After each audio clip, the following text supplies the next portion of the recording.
All right, buckle up for a deep dive. A deep dive into a case that'll leave you checking the locks twice. I mean, we're talking Ed Gein, the butcher of Plainfield. Yeah, Ed Gein, a name that sends shivers down your spine. You've probably heard it, maybe even seen a movie or two, inspired by his crimes. Oh, trust me, the truth is way more messed up than any Hollywood flick. What really gets to me, about Ed Gein is how his story just blows apart that whole safe feeling, that feeling you get about small towns. Yeah, that whole small town, everyone knows everyone kind of thing. Exactly. It's like, think about it. It could be happening anywhere, right under your nose. Well, in this deep dive, we're going to dig into the facts, the really messed up details that made him infamous, the whole 9 yards. And then we're going to see how those horrors inspired some of the biggest horror movies, some of the classics. Because let's be real, those movies, they tap into something deep, something primal, don't they? They sure do, because the scariest thing is Gain's case shows us, the darkness lurking under the surface, how those quiet places, they can hide the most monstrous secrets. Absolutely. Okay, so close your eyes for a sec. Picture this. Plainfield, Wisconsin, 1957.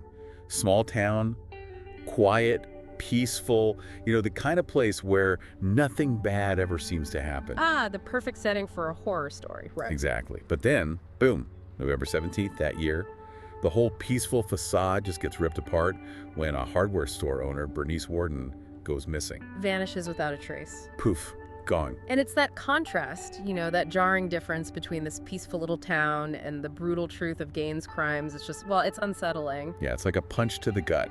And when the police finally went to Ed Gein's farmhouse, to check out Warden's disappearance, what they found was pure nightmare fuel. Like stepping into a horror movie set. Seriously. They found Bernice Warden's body, but it was displayed, hung upside down, mutilated, head chopped off. Just awful. I mean, trying to describe the scene, it gives me chills. Yeah, and even for the police, for investigators who've seen it all, the level of brutality was just shocking. I mean, this wasn't just murder, it was like desecration, a total violation of the human body taken to this horrifying extreme. Yeah, and the messed up thing is the horrors didn't stop there. I mean, the house was like this grotesque museum of human remains. Like, they found 10 human skulls, and get this, each one with the top sawed off, just casually being used as bowls and ashtrays. It's bowls and ashtrays. Bowls and ashtrays. It's the craftsmanship, the almost meticulous care Gein put into making these things. That's one of the most disturbing parts for me. Oh, absolutely. It's like he was taking his time, like he was proud of his work, Right. It just adds this layer of premeditation, this twisted artistry, and it just makes the crimes even more horrifying. It's just, I know, unthinkable. And it wasn't just skulls either. I mean, they found chairs upholstered in human skin, lampshades made from skin, even a belt made out of human nipples. I mean, can you imagine? They even found a shoebox just filled with vulvas. 9 of them. 9 vulvas. 9 vulvas in a shoebox, like he was collecting baseball cards or something. I mean, it's crucial to remember that these creations, they weren't about, practicality. This wasn't just about needing a new lampshade. This was about control, possession, a really messed up way of trying to reshape the world, trying to make it fit his own image. And that image was warped by his desires. Yeah, his own twisted reality. It's like he's trying to blur the lines between life and death to exert this power over the human form. Exactly. And the deeper we go into Gein's mind, the more we see that these crimes were about way more than just murder. They were like a manifestation of something deeply, deeply twisted. And that darkness, it's rooted in his past, his relationships. It all goes back to his childhood. Well, and you can't talk about Ed Gein without talking about his mother, Augusta. Yeah. I mean, that's where things get really interesting. Oh, Augusta Gein. A real piece of work, right? Domineering, deeply religious. She basically filled Ed's head with this profound and totally unhealthy fear of women and sex. Like he never stood a chance. Nope. She thought the world outside their farm was evil, full of sin and temptation, and she drilled those beliefs into Ed and his brother from a very young age. It's like something out of a Gothic novel, right? This isolated farmhouse, the controlling mother, the twisted ideas about sin. Yeah, it's practically a recipe for psychological horror. And it's no coincidence that the bodies Gein dug up, they were all middle-aged women who looked a lot like his mother. I mean, talk about mommy issues, right? That's just chilling. It's like his mother's influence, it just seeped into every corner of his mind, even after she was gone. Which, by the way, is another piece of the puzzle, another weird detail. After Augusta died in 45, Ed sealed her room off. Sealed it off. Like, completely. Didn't touch it, left everything as it was, a shrine to his overbearing mother. Wow. That's creepy. Talk about holding on to the past. I know, right? It's as if he couldn't escape her, you know? Even in death, trapped in this web of obsession and fear. And it all led to these horrific acts. Yeah, it's tragic, really. And get this, as if the story couldn't get any weirder, after Gein was arrested, his farmhouse, it burned to the ground. Burned down. Yep, suspected arson, but they never found out who did it. Well, it's like another layer of mystery, a final act of like covering up the truth, you know? It just adds to the intrigue of the whole thing. Seriously. So here we are. We get this mysterious fire, a sealed-off mother's room, a collection of, well, we know what, all made from human remains. I mean, where do we even go from here? Well, things get even darker, you know, and you find out the police found a receipt for antifreeze in Gein's truck. But no antifreeze. Oh, that's not good. Nope. So they started digging into recent deaths, and that's when they connected him to Mary Hogan. Mary Hogan. Wasn't she that tavern owner who disappeared? Yeah, that's her. She just vanished a few years earlier, 1954. Nobody knew what happened to her. Until Gein confessed, right? Exactly. Makes you wonder, how many other cold cases are connected to him? It's chilling to think he was just operating under the radar for so long, you know? Right there in that tiny town, committing these awful acts. It makes you think about that truck, his 1949 Ford. I mean, can you imagine what that truck saw? Driving to cemeteries at night, hauling those bodies back to his farm. Ugh. It just goes to show, right, that even the most ordinary things, everyday objects, can become like instruments of horror, just, you know, soaked in the darkness of what they were used for. Yeah, for sure. And remember, Gein admitted to robbing those graves, specifically targeting women who reminded him of, well, you know, his mother. Always comes back to the mother, doesn't it? Right. He even described like the whole process of tanning their skin to make his possessions.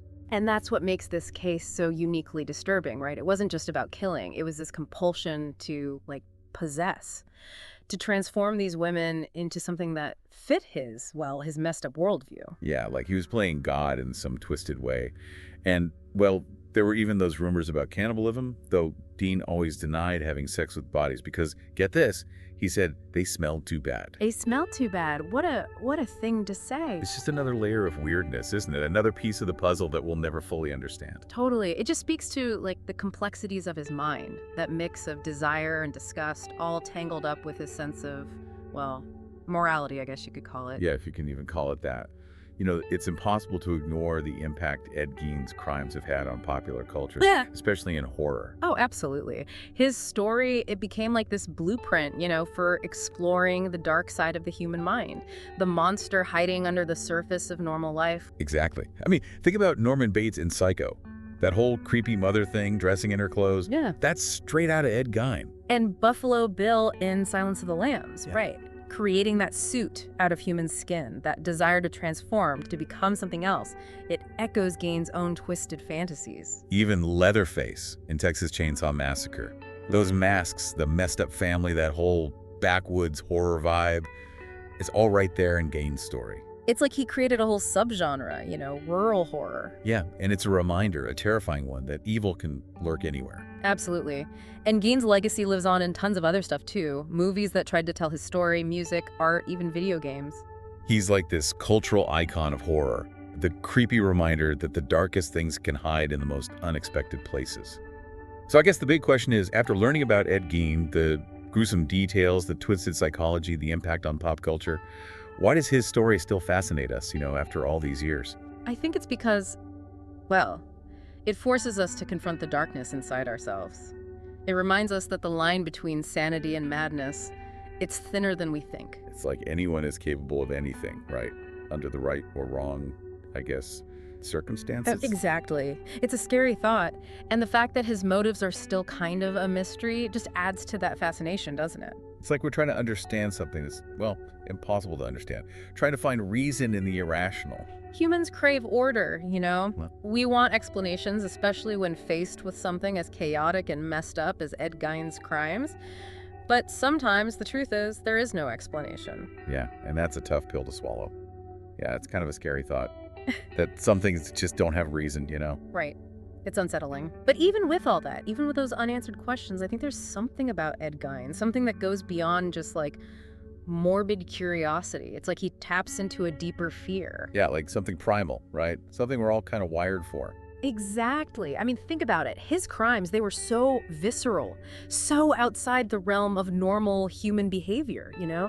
They almost become mythical in their horror. He's like this boogeyman figure. Yeah, boogeyman in the heartland. Right. He represents that fear of the unknown, that fear that the safe and familiar, well, it can be twisted, corrupted, turned into something horrifying. Exactly. Yeah. And because we don't really know why he did it, you know, we're left with that unsettling possibility that there's just no rational explanation for pure evil. It messes with our sense of order, you know, our belief that we can, like, understand the world, control it. And that's what makes it so hard to turn away, isn't it? Like staring into the abyss, trying to make sense of something that just doesn't make sense. Totally. It reminds us that the human mind, it's this vast, uncharted territory. And sometimes, well, sometimes there are monsters lurking there that we just can't understand.